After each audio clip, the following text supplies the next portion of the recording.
Just got back from an amazing anniversary trip up to Tofino, which is this awesome little surf town here on Vancouver Island where I live. Had a wonderful time with my beloved wife, and now I'm back.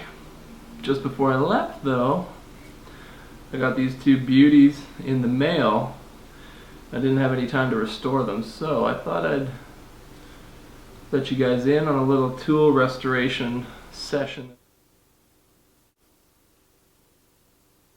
The first step in the process is the diamond stone. It cuts super fast. I'm going to use it to flatten the aura, straighten out the bevel, and hopefully some of this pitting and rust will come off at the same time.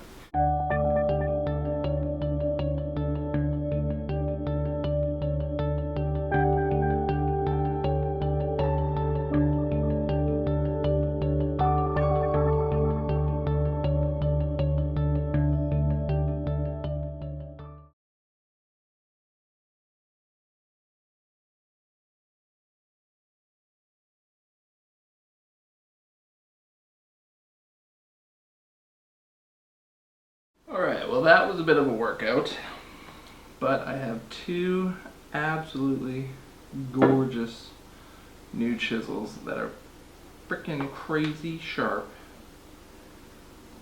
and they're going to serve me well for the rest of my days. I'm going to pass them on to my sons.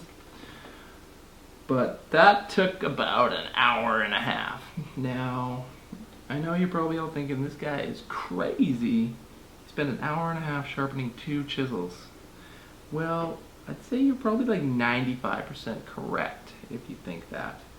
But keep in mind that though I spent an hour and a half tuning up these chisels to get them razor sharp, now that they're super polished, they're really going to take very little time to stay sharp unless I ding a nail or drop it on the ground. It's kind of like a rite of passage when I get a new tool that needs a lot of work. I spend the time, and it's kind of like, we're getting acquainted. We're becoming friends. All the time sharpening it and grinding out the little nicks and squaring up the blade and just kind of honoring the tool and welcoming it into the fold of my loving arms. But you're probably not as obsessed with tools as I am. When you stop and look at a Japanese chisel and you realize that a master craftsman, likely the third generation, has been forging these things by hand with hammers and hot coals and just ground it, tempered it, and made it into this perfect tool. You just can't dishonor it by stuffing it up against a belt sander or putting it on an electric grinder or just using some stupid Home Depot sharpening jig. You gotta use it the way it was intended to be used, and you have to sharpen it the way it was intended to be sharpened. If you're using some piece of crap Home Depot chisel, don't bother sharpening it on quality Waterstones. Use a belt sander or a file or whatever, because the steel is garbage and it's not going to hold an edge like a laminated, hand-forged Japanese chisel, which by itself is art already. And then when you actually use it, it's like art in motion. It just doesn't get any better than Japanese hand tools. That's just my take. You might like other tools. You're entitled to your opinion, and I'm entitled to the truth.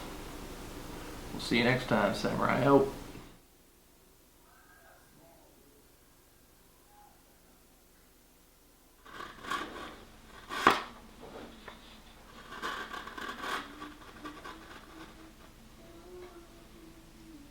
That's how your chisel should cut.